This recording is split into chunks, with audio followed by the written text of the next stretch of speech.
I mean, there are additional elements here with the makeup of individuals. I'm thinking more currently like people, what's the common phrase, on a spectrum. So whether Mm. maybe there's autistic, And maybe neurodivergent ADHD, kind of neuro, yes. individuals. Yeah. So, there are character traits there, Yep. which these people maybe don't always realize that that's them, No, but it no, no. shows up to everybody else. And it's about understanding and identifying Absolutely. those traits. Now, as a therapist and counselor, I mean, you need to be in tune with like the cause and effect of certain traits, which may lead to somebody being diagnosed Yeah. as I mean, neurodivergent. yeah. So if you look at things like, if you look at things like, so let's go for ADHD, for example. I'll see clients and they'll come to me and they'll say, oh, I have ADHD. And I think, okay, fine. But I don't loiter on that.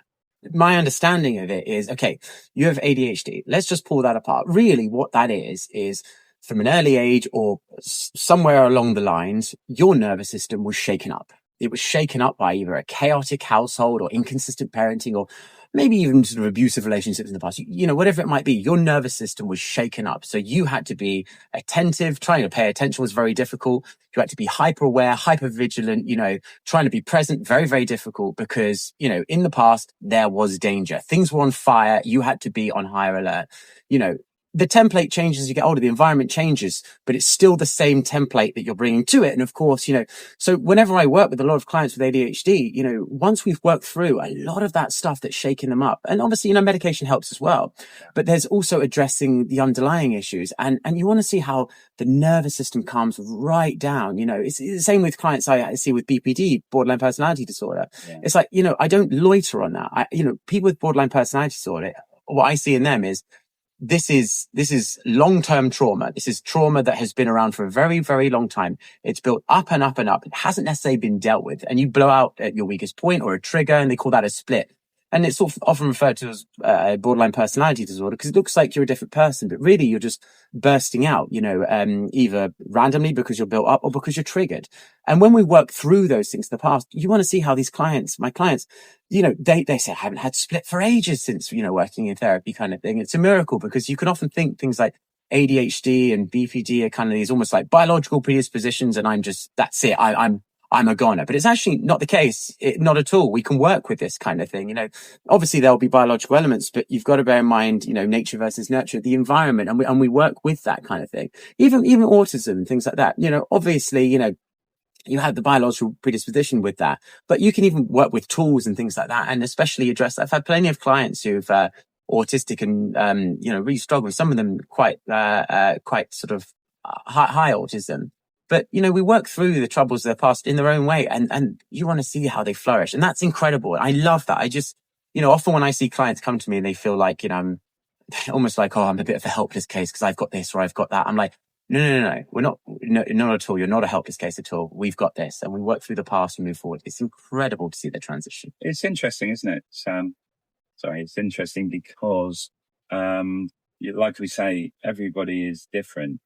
And I have seen myself situations where, somebody has had problems with ADHD. They've not really recognized themselves because they're living their life, and what's going on with them is normal for them. It's familiar. Yes. Suffering can be familiar. Well, Yeah, the thing absolutely. is that, yes, but there's, and for for younger kids, it always alarms me when, the parent goes, oh, don't worry about him because he's got ADHD. And it's like, it's somewhat dismissive.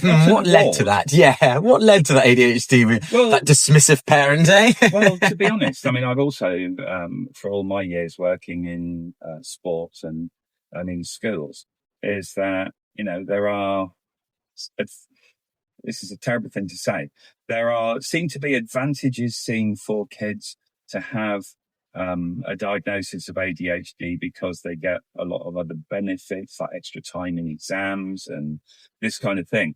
And, I've seen instances where I've been either coaching or whatever, and to me, this kid is not a fit.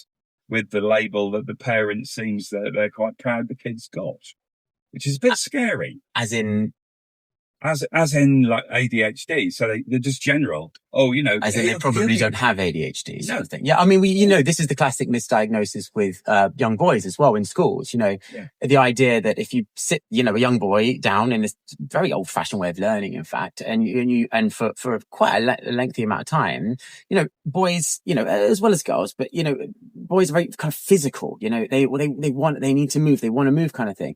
They can get quite, tetchy sat down, and then all of a sudden they get distracted and they start looking around, and it's all of a sudden, physical learners. And the idea of learning sort of in this dry academic way that academia does for us, you can cause them to look like they have symptoms of ADHD. So get them on ADHD medication, and all of a sudden you think, no, actually they're just active learners. And you see this in forest schools as well, active learners, and also with women as well, wildly undiagnosed when it comes to ADHD. The other way around, you miss the diagnosis because it manifests differently in women. It's like, ADHD in women can often look like, kind of sort of manic shopaholic kind of thing. And you wouldn't necessarily think, oh, they just love a shop. It's like, actually it is a symptom.